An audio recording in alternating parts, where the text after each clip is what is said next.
Hello, Year 10.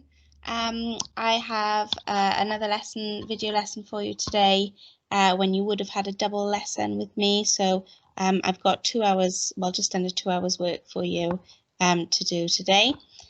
Before we move on to it, I just want to say that I'm really proud of all of you and really grateful for the hard work and the effort that you're putting into your learning. I know that it's really not been easy. I know lots of you are struggling with IT issues or getting access to your laptops. I know that it just feels really strange to be out of routine and having to do all of this at home without your classmates and without your teachers. So well done. And I don't think we've said that enough. So well done for everything that you're doing. I know that some of you are panicking a little bit if you've missed lessons or you're a little bit behind, but please don't worry. But also don't keep it to yourself. Just let us know, email us, and we can do like a Zoom call or a phone call, anything just to catch you up. On that note, next week we've got the kind of, I've forgotten they're called, parent appointment things. It's really important, please, that you come along to those. Actually, it's more important that you come than your parents come. So if your parents aren't able to make an appointment, then please can you make one for yourself to see either myself or Mrs. Lawrenson. So you can make an appointment with me on the Tuesday, and Mrs. Lawrenson is doing the Thursday appointments. And if for some reason neither of those days work, just let us know so that we can catch up with you another time. Okay. So today's lesson is on support for the family in the local parish, and in the packs that I gave you at the start of lockdown, you should have a sheet. Yours is A4. It looks like this. And that's what we're working through today.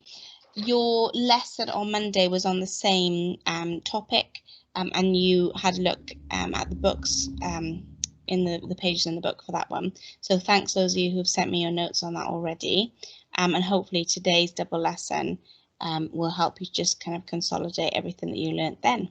Okay, so I've got a PowerPoint that I'm going to go through. So last week with Mrs. Lawrenson, I believe you did a lesson on family life, and these are some of the keywords that hopefully you found out about. Those of you who are studying sociology will notice that there are a few links in terms of looking at different types of family and the kind of the role of the family in society. So today's lesson, we're going to have a look at how the church, and that's what we mean by the local parish, the church in a community, can be there as a support for families. So today's objectives, we are going to understand how and why the local church community tries to support families, including through family worship, rites of passage, and things like Sunday schools. We will also explore examples of what Christian charities and churches do to support families, and we'll have a look at interpretations of Matthew 19:13 to 14. So that's our source of wisdom for today.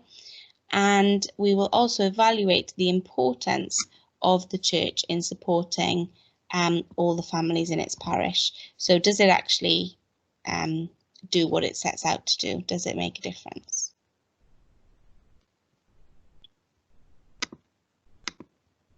Okay, so as I said, there's some links here with sociology.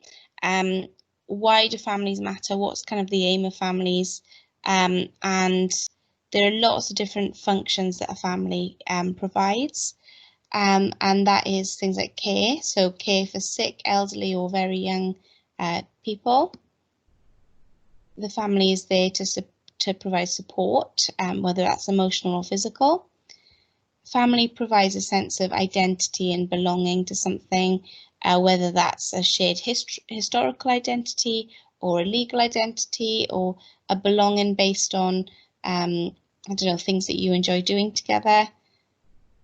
It also provides a place of shelter, often in the form of a family home. It is often seen, especially in Christianity, as the right place for procreation, so having children and bringing them up. And the family also is that first place of education, really. It teaches patterns of behaviour, like right from wrong, manners, that sort of thing. but also customs, religions, and traditions. So it's important to say, what we mean by family, the word family, hopefully you talked about with Mrs. Lawrenson, is we're not just talking about one thing. We're not just talking about parents and children. Families can refer to any groups of people that live together that are related either through kind of blood relations, or through marriage, or through adoption, or sometimes I really like that phrase, friends of the family you choose for yourself.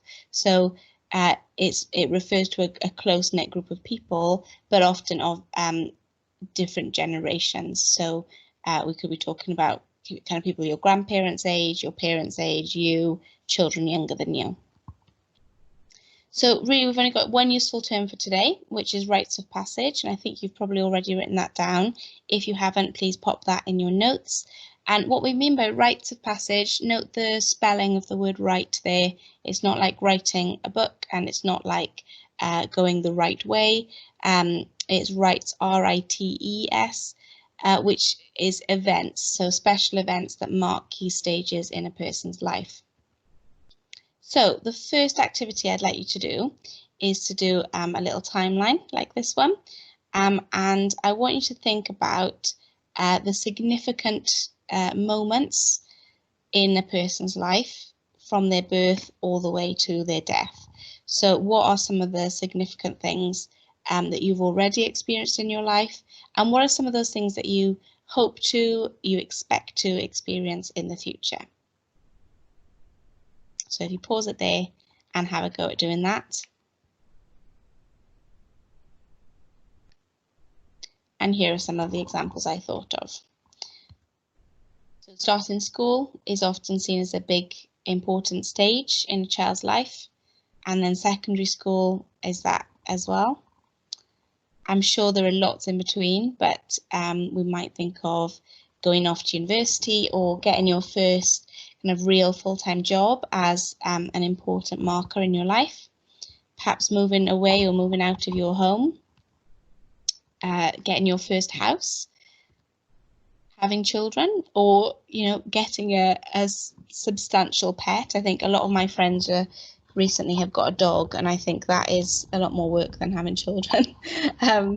So kind of something that is kind of your way of starting your family, I suppose. Obviously lots in between that, but perhaps retirement, and then finally everybody's life will end. And that is obviously not to scale, so there's a lot of other things in between there, and it's going to look different to everybody.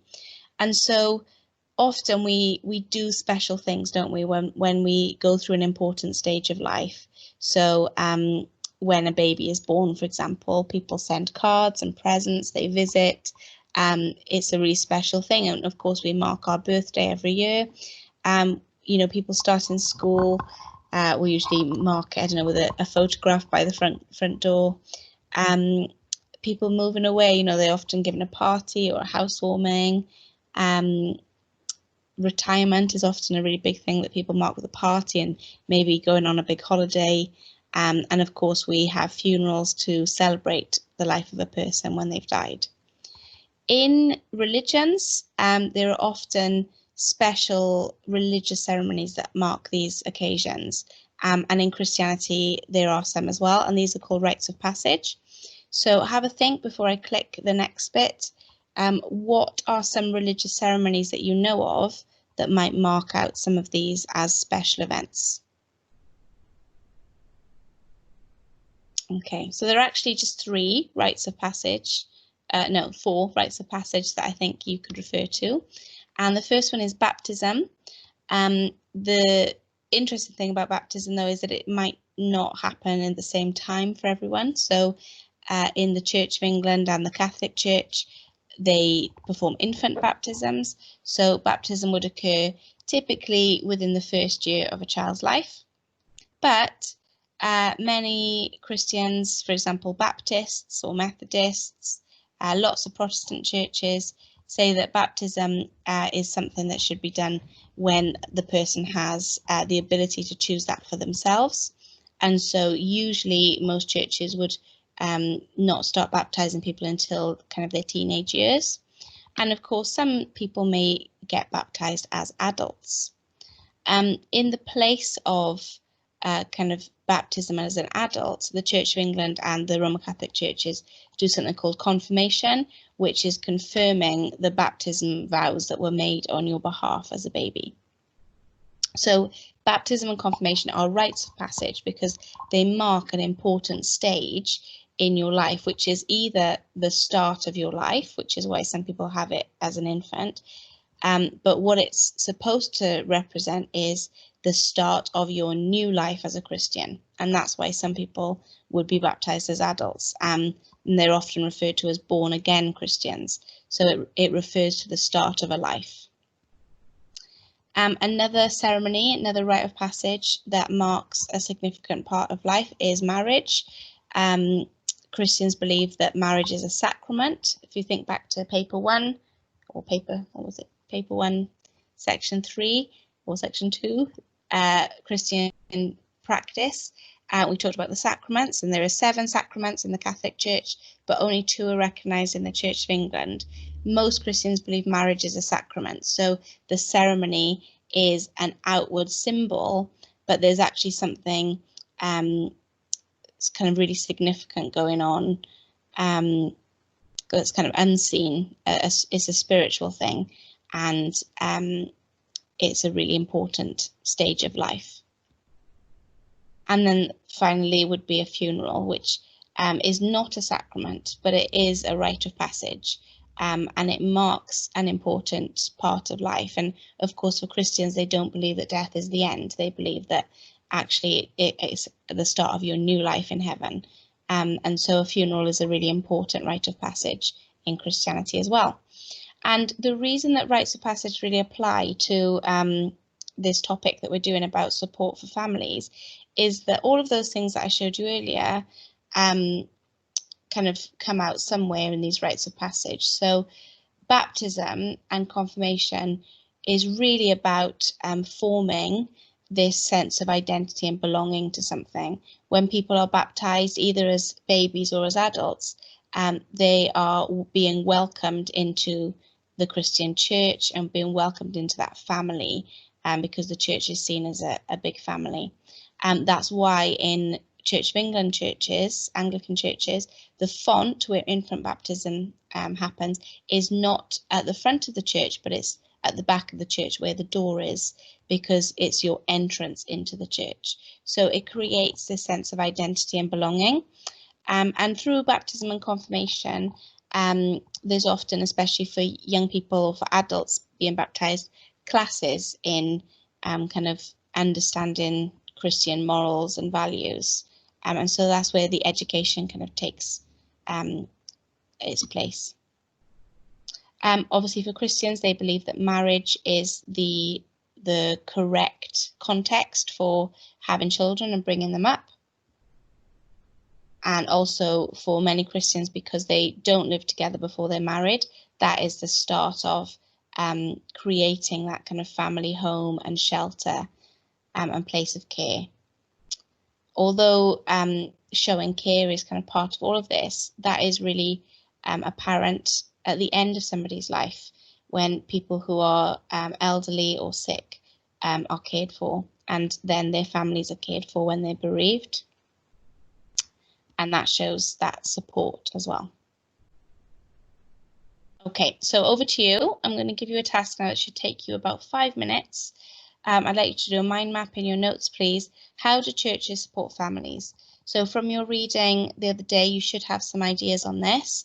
But just think off the top of your head, what sort of things do churches actually do on a Sunday or during the week that might help families? So that could be parents, children, teenagers, the elderly. How can a church support those different members of the families, or to support them to be a family together?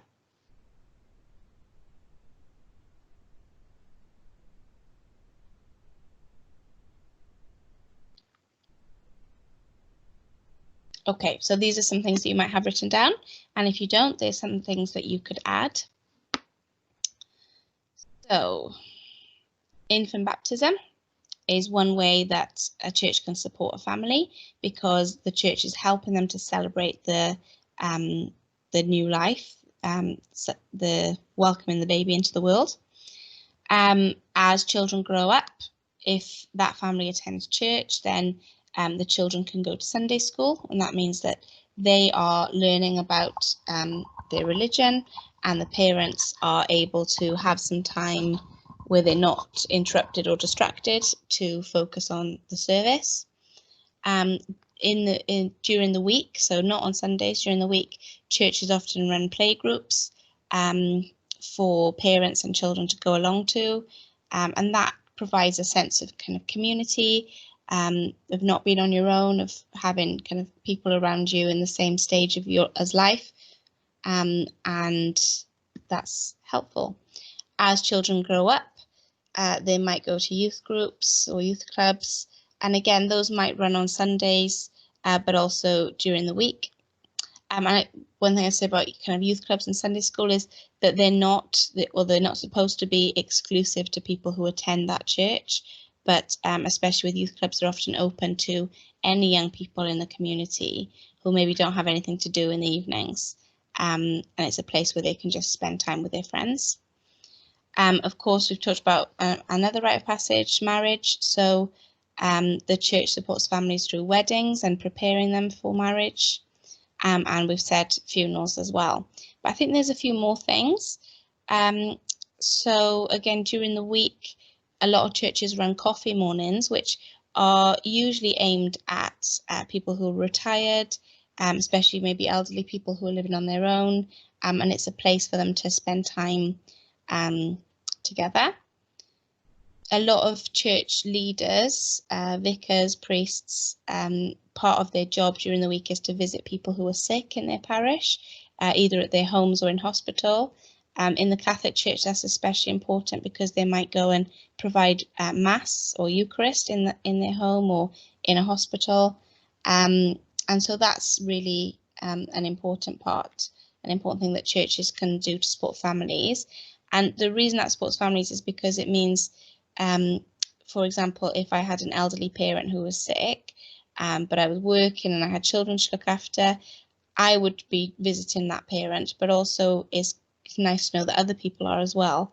And that's kind of the point of the church, the local church, is that it's an extended family. And so people shouldn't feel like they're on their own. They should feel supported.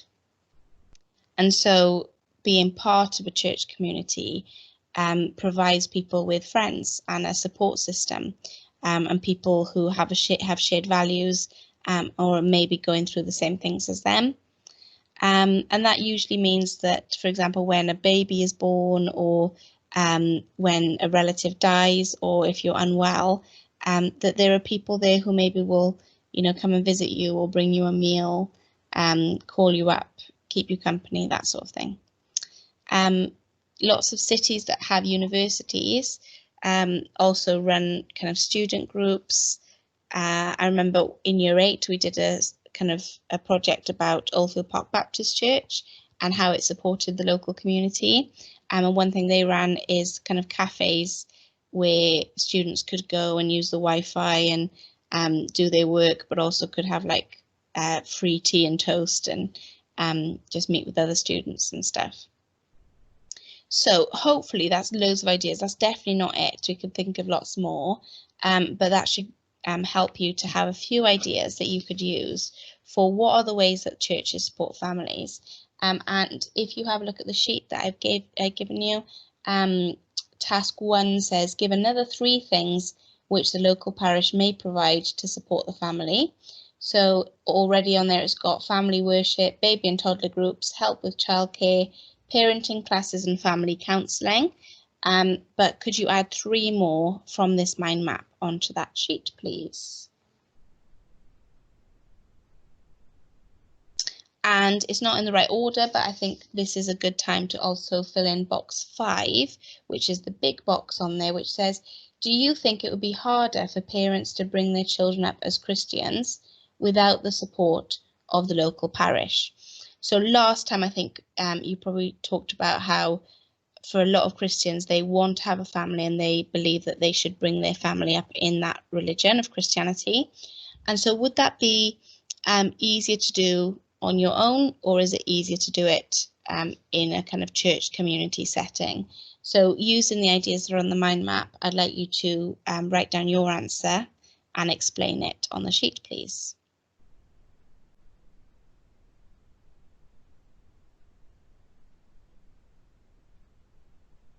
Okay, so we've talked about kind of how the church provides help, but now we're going to think about why the church would provide help.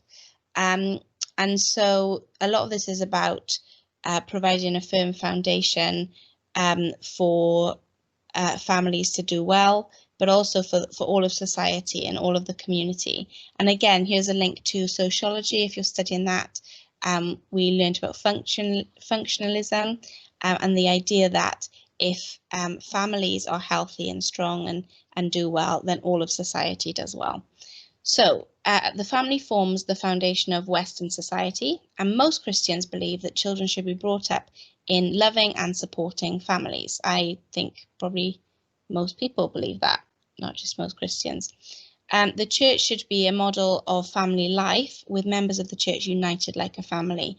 So the church should be multi-generational. There should be, grandparent figures and parent figures and child figures within the church.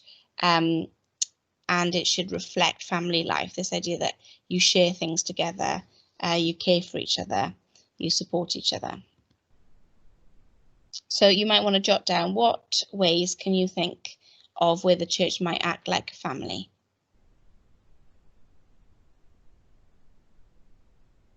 And then this bit's really important because this is the source of wisdom that the exam board has recommended for this topic.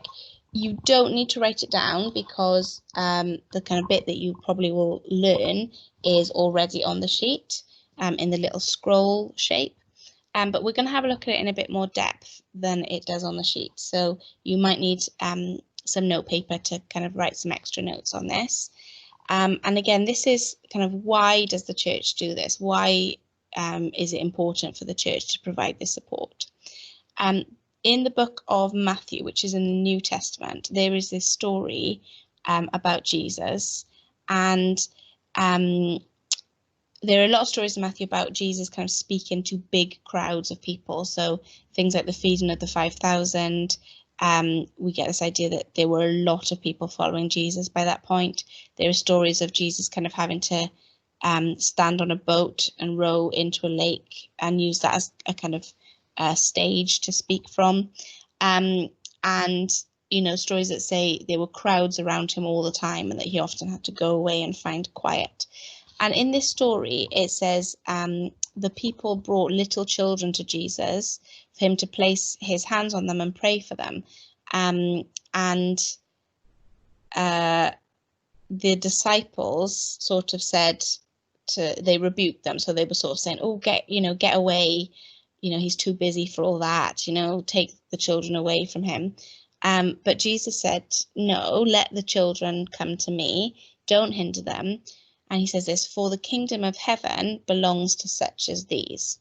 We've talked about the kingdom of heaven before. We don't mean heaven in the afterlife. The kingdom of heaven is the kind of the culture, the kingdom that Jesus was trying to establish on earth, which is where God's will happen. So like in the Lord's Prayer, it says, your kingdom come, your will be done.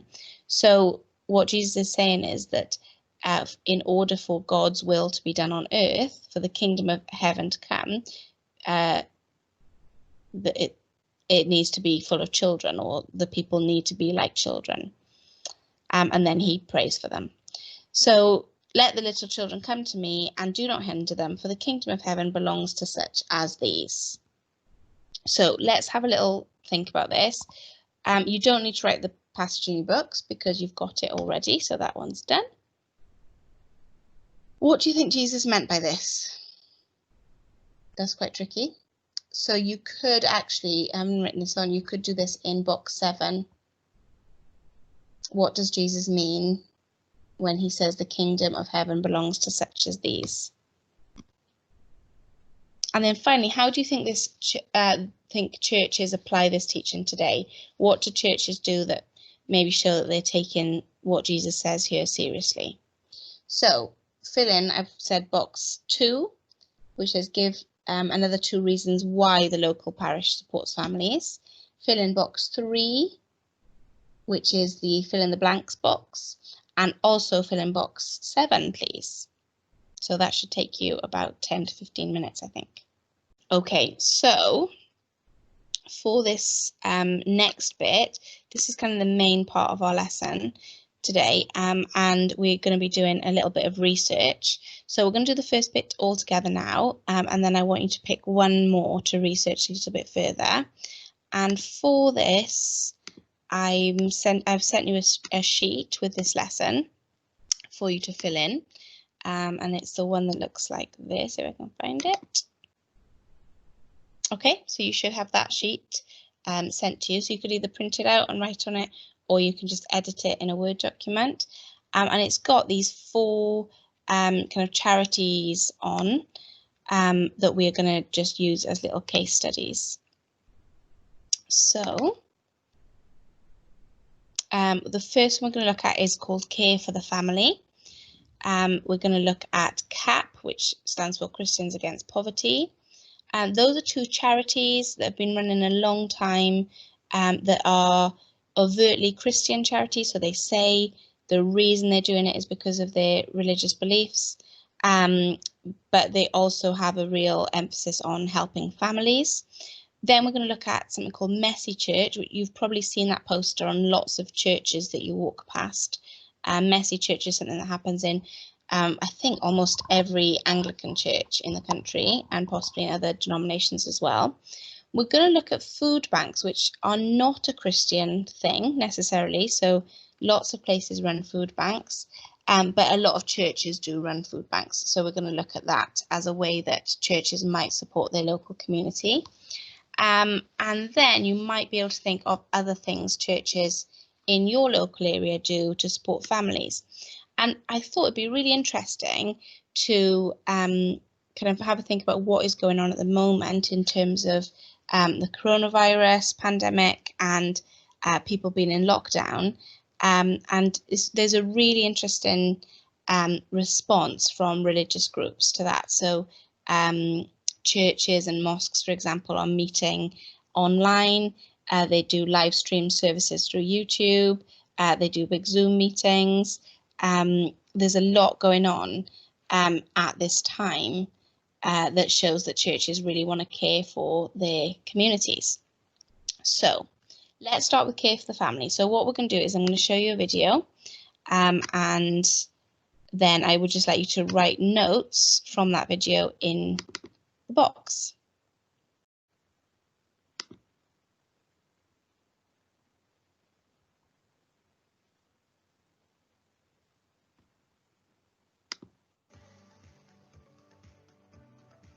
Since 1988, Care for the Family has been supporting couples, equipping parents, and comforting those who've been bereaved through our events, courses, resources, and befriending networks.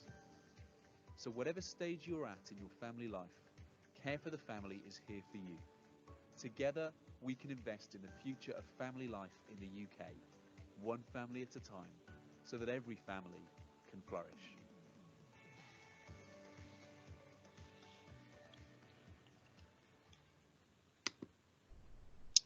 Okay, so that's just a really quick clip there that hopefully just gives you a little introduction to who Care for the Family are. So they've been running for quite a long time. They were set up by someone called Rob Parsons, who writes a lot of books on kind of help guides for families and parenting and stuff like that. And it says they've got 3 kind of main areas that they focus on, which is looking after children, so parenting, marriage, and bereavement. So Care for the Family actually offer a lot of bereavement counselling, and they do a lot of work with bereaved parents as well. They run a lot of marriage courses and marriage events, which is sort of like marriage counselling, I think, but for people kind of do it to learn more about, how to have a good relationship and, how to communicate well with each other. And so what Care for the Family is saying is that they really believe that marriage is important and they value marriage and want to support people in that and bringing up their children. So what I would like you to do is make some notes on that in the sheet, and then you might choose to do a bit more research on Care for the Family later. And just by going on their YouTube channel, you can see loads of stuff that they're putting up at the moment, especially about parenting during the coronavirus pandemic, and also about bereavement at this time as well. So there's lots of resources coming out weekly from that charity in order to support families. So the second one is CAP. They are recommended by the money supermarket guy, what's his name, Martin somebody, and have quite good results in getting people out of debt. But they are not shy about the fact that they're Christians. They're doing it because they believe in God, and they believe it's one way they can share their faith with people. And the way that they run their charity, which is different from Care for Family, who have kind of their own centres, is Christians Against Poverty run exclusively through the church. So a church kind of starts a centre, and then volunteers from that church run the charity. We are Christians Against Poverty. We offer CAP Debt Help, a practical solution to help people out of debt. We run CAP Money courses, teaching you how to budget so you know what you're spending and can save for the things you want. We run CAP Job Clubs, helping people step by step to find employment. We partner with churches to offer our services, churches that love their communities. We are a charity funded by people across the UK who care and want to help. We are Christians Against Poverty.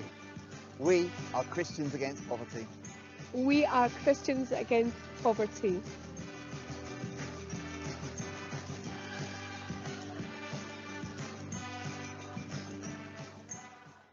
Okay, so the link there between that charity and families is not as obvious, is it?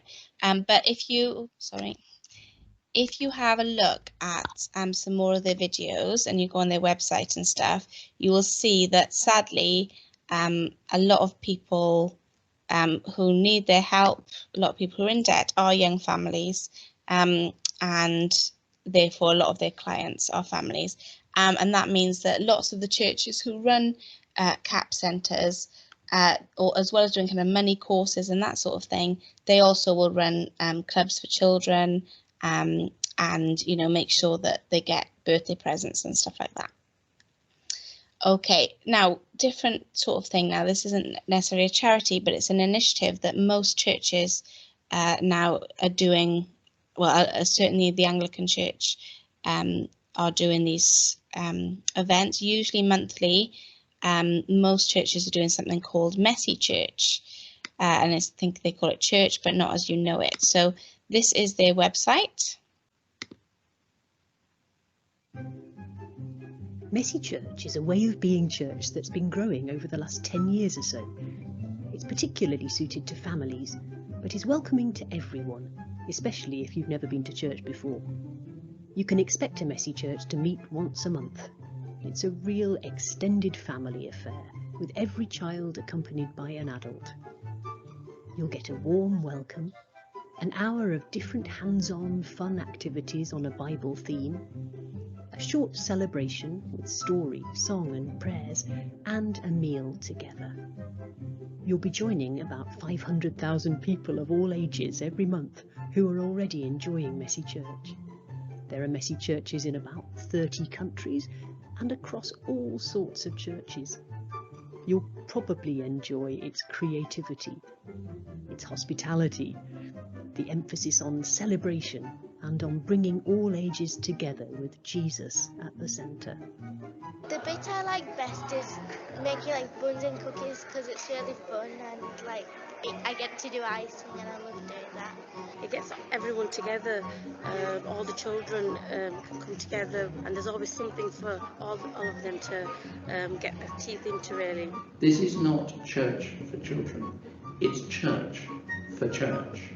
It's church for everyone. The home of Messy Church is the Bible Reading Fellowship. BRF is passionate about making a difference through the Christian faith. You can join in this exciting work through prayer and giving. Check out the Messy Church website for more details.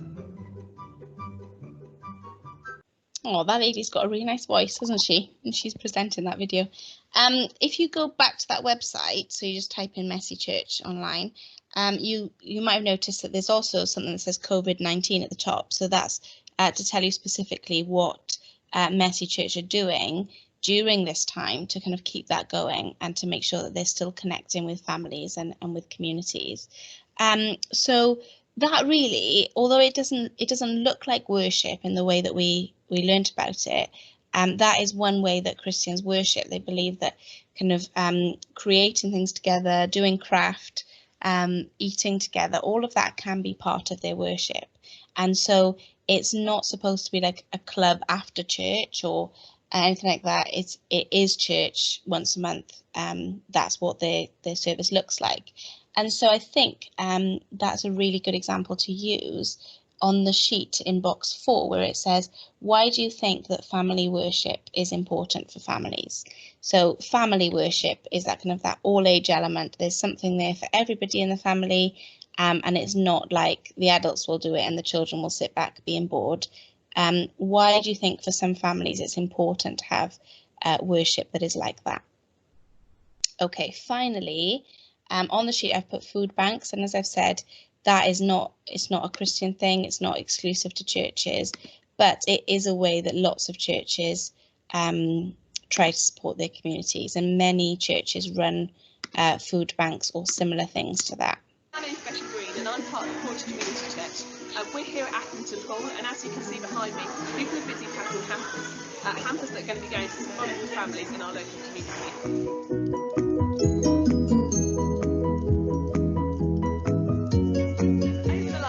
There's obviously been a rise in people who are in desperate need of food, partly due to the financial downturn. So here we're able to give a hamper full of food for people at Christmas who may not be able to afford it otherwise. As you can see, people are busy packing sausages and bacon, which are going to form part of the hampers this year. Hello, my name's Cora and today we're packing carrots. So as well as the turkey and all the veg that goes in the hamper, we've put everything else that makes your Christmas dinner. So we've got things like bread sauce and gravy, we have Christmas pudding and custard, we have the cranberry sauce, we've got mince pies, and then towards the end, we decided to put a few bits in that kind of that extra special things. So things like after dinner meats, chocolates, and then also napkins, crackers, candles, just those things that make your Christmas meal extra special.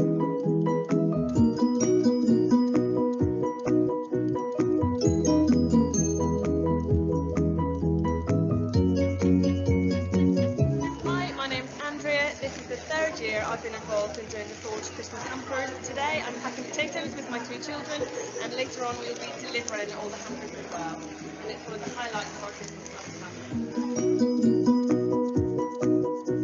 So all the hampers are requested by professionals locally who request them on behalf of their clients.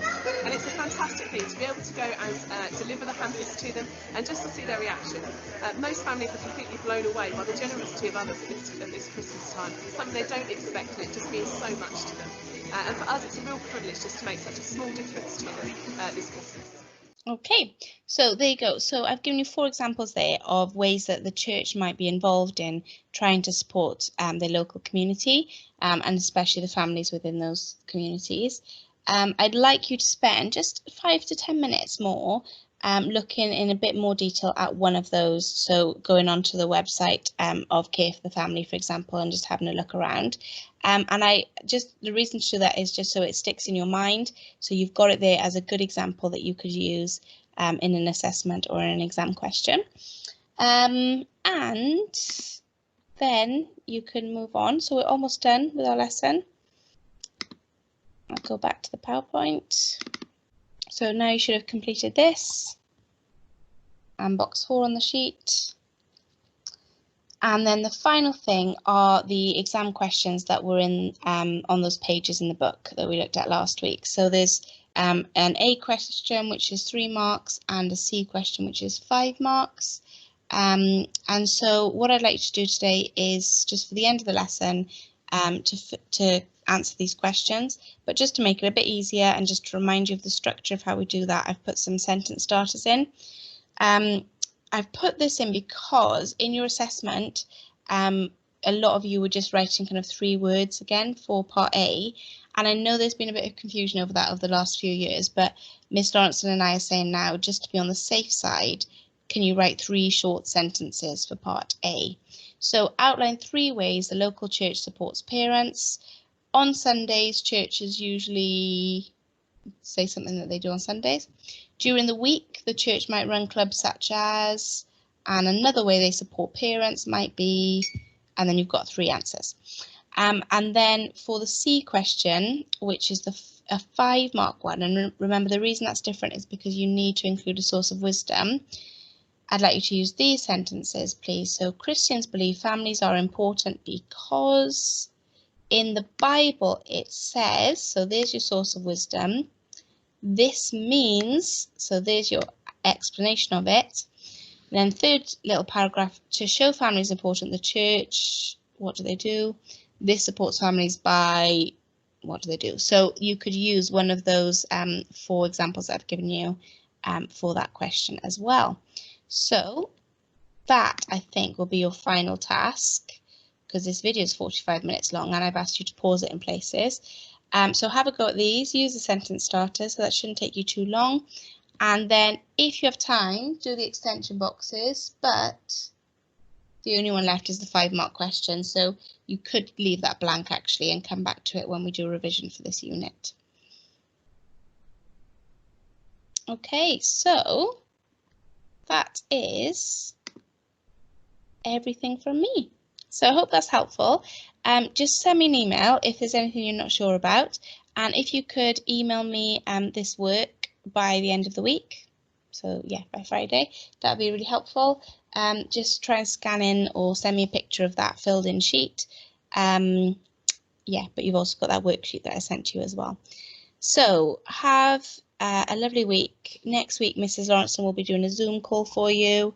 And then in 2 weeks' time, you'll have another video lesson from me. Well done. We're getting through this term quite quickly. Hope to speak to you soon, and I'll see you next Tuesday, some of you, at your appointments. Okay, bye.